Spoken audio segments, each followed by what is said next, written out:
작년, 재작년 정도에 정말 힘들었던 것 같아요. 내가 좋아하는 일이어서 한다는 걸 정말로 국민들이 이해를 못하는구나 라는 게 좀 충격이기도 했고 서글프기도 했거든요. 그런데 선생님들한테 물어보고 싶어요.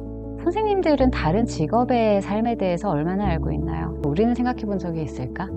그걸 다른 사람들이 우리를 이해해 주지 못한다고 생각하기 전에 그럼 나는 얼마나 이해하고 있는가를 돌이켜보면 우리도 전혀 모르죠. 저 사람의 관점은 뭘까라는 점에서 생각을 해야 전공을 고른다는 게 네. 인터뷰에서도 말씀해 주셨지만 어떤 경제적 요인이나 이런저런 요인이 많지만서도 사실 제 경험상으로는 은근히 동기들은 뭔가 자기의 흥미나 그렇죠. 성취감을 향해 신기하게도 가더라고요. 사실 저도 전혀 몰랐는데 근데 그런 부분들을 많이들 모르시는 것 같아요. 뭔가 그렇죠. 제 생이 아니면 정말 의료계 현안에 관심이 있으시더라도 이 부분은 정말 전혀 그거 그냥 공부 안 돼서 간 거 아니에요. 이렇게 생각하시는 게 조금 상처가 되긴 하는데요. 그런 부분을 조금 저희가 어떻게 하면은 전달을 할 수 있을지 참 많이 고민이 된 것 같습니다.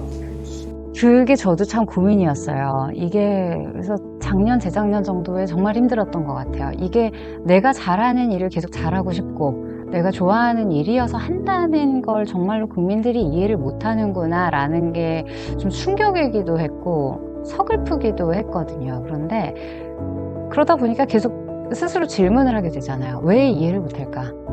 왜 이거를 아니라고 생각할까?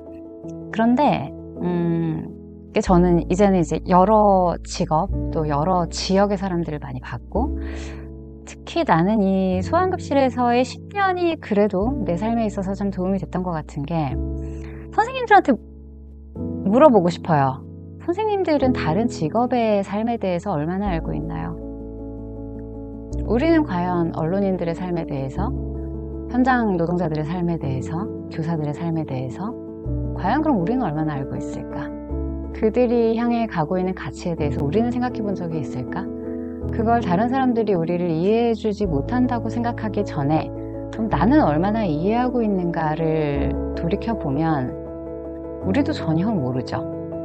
그리고 의료제도라는 것이 간단한 시스템도 아니고 그리고 우리가 만나는 환자들은 대부분 힘들어서 오는 경우가 많기 때문에 감정적으로 사실 틈을 많이 그쪽에서 내주기는 쉽지는 않아요. 우리는 거기에 대해서 받아들여야 되고 그걸 받아들이는 자만이 나는 적어도 우리 일에 있어서의 존중을 말할 수 있다고 생각해요. 그래서 이걸 우리가 왜 어떻게 설득을 할까는 내 입장에서 생각하면 설득이 안 됩니다. 받아들이는 쪽에서 저 사람이 왜 생각을 못할까? 그럼 저 사람의 관점은 뭘까? 라는 점에서 생각을 해야 설득의 묘가 나타나는 거거든요. 그렇기 때문에 저는 선생님들이 이런 다양한 활동을 하는 게 굉장히 도움이 될 거라고 봐요. 다양한 활동을 한다는 건 다양한 사람들을 만난다는 거고 나는 그때 질문을 많이 했으면 좋겠어요. 의료계 얘기만 하려고 하지 말고 내가 만나는 사람들에게 그 사람들의 삶과 직업과 가치 그리고 어려움에 대해서 계속 묻는 거예요. 그러면 그 사람들의 관점이 완전히 다르게 보이는 순간이 와요. 그러면 그 사람의 입장에서 의료계를 비슷한 예를 들어서 전달할 수가 있게 돼요. 관계도 좋아져 있을 거고 선생님이 그들의 입장에 대해서 충분히 잘 알 수 있기 때문에 그때 말하는 거는 방향 자체가 달라져 있을 거예요. 색깔도 다를 거예요. 저는 그러면 할 수 있다고 생각해요.